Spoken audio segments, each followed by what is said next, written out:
So here I have abaca paper that is bleached, and I cut it into squares, and I'm gonna try to beat it like they do in the washi industry, right? Where they beat the pulp with a piece of wood, basically, right? And they go from there.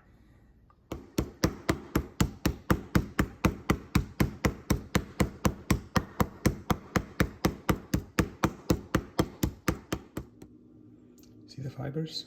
Look how long they are. Look like the edge of the top area. You see the fibers? I'm getting there as far as beating them. You know, it's taking longer than I expected, but it's nice. They're nice and long now.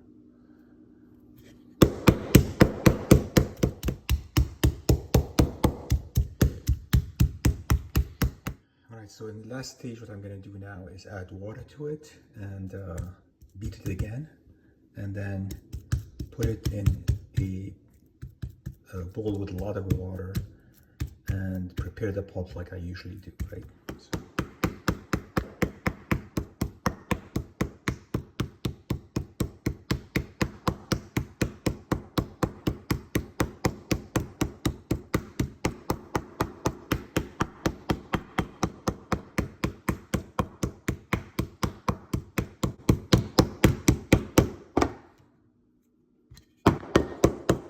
This is beaten pulp. As you can see, it didn't enter the blender. Looks just great. So this is really very thick, right? So after I made the pulp, I put it with quite a bit of water. I'm still gonna add more water to this. And then tea, right? Black tea is what I used. So you want more color, you can add more color, right? Should squeeze this on top. So I'm just tanning my pulp a little bit, right? It's not very strong tan, but it's good enough for what we're doing here. So this is the pulp that I beat with a mallet, essentially. All right, let me see what I can do here between filming and doing this. Not easy, but I'm gonna add now the retention agent. Retention aid is going to allow the tea dye to attach to the fibers and stain them better and get out of the water, basically. So the water is no longer stained. So I added like a couple of capfuls of this, right? Just a couple of capfuls. Now I'm gonna add the formation aid to it. So watch what formation aid does. You see how the fibers now are all clinging together and sort of,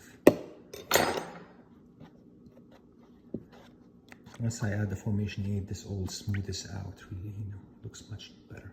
So formation aid, this is the viscous stuff.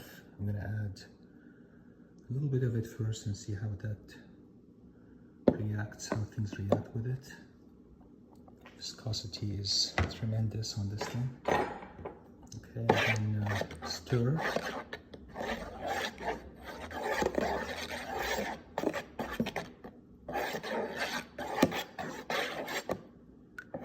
And the fibers are getting dispersed, as you can see.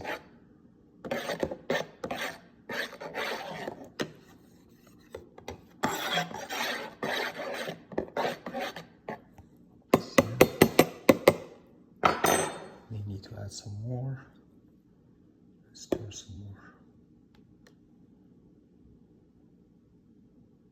I'm gonna add the whole thing I need. I need like almost 55, 60 mils.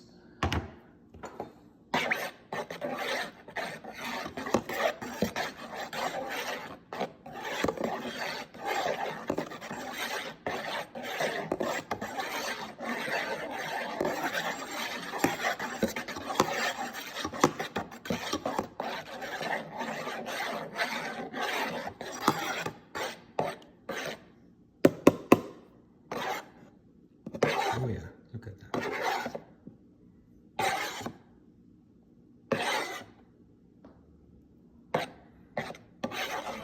The fibers are definitely more dispersed.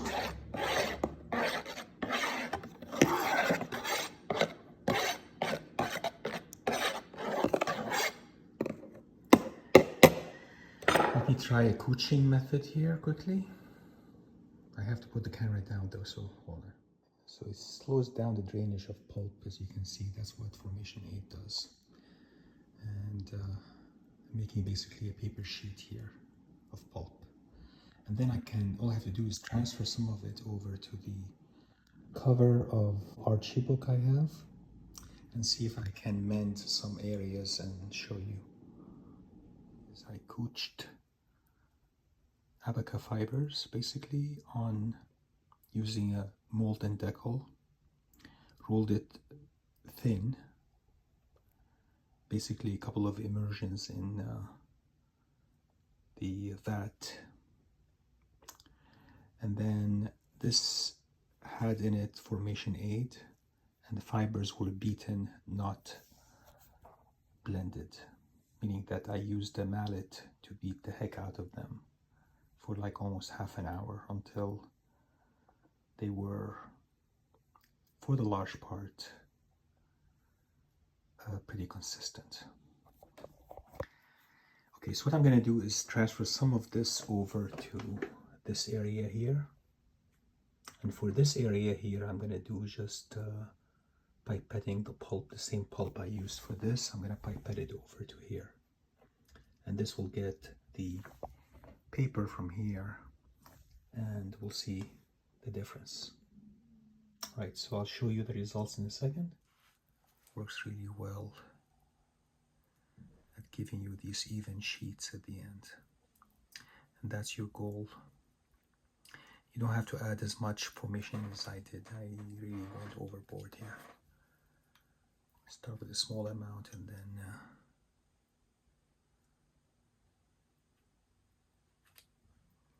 almost like the fiber is like gelatinous, right?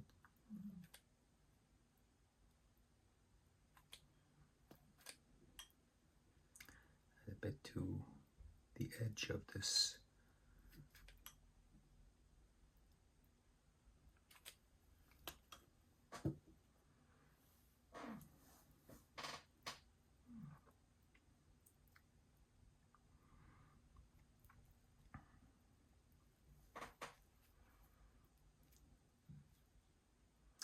Like usually when I use a sponge, nothing really lifts, but with Formation 8 it's lifting slightly, right? Look at the beauty of these fibers.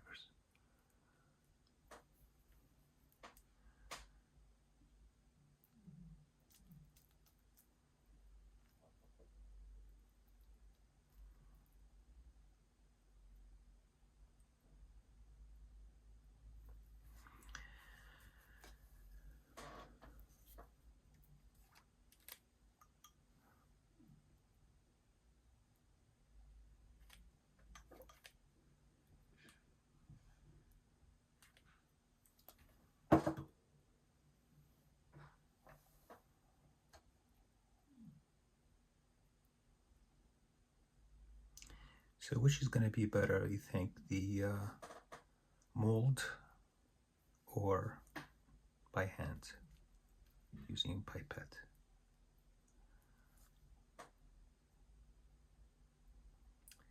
We have to wait and find out. And the only thing I need to do is really make sure that some of the pulp goes overlaps with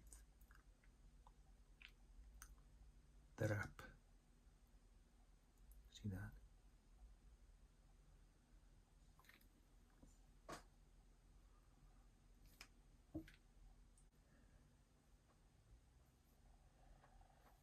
Just a little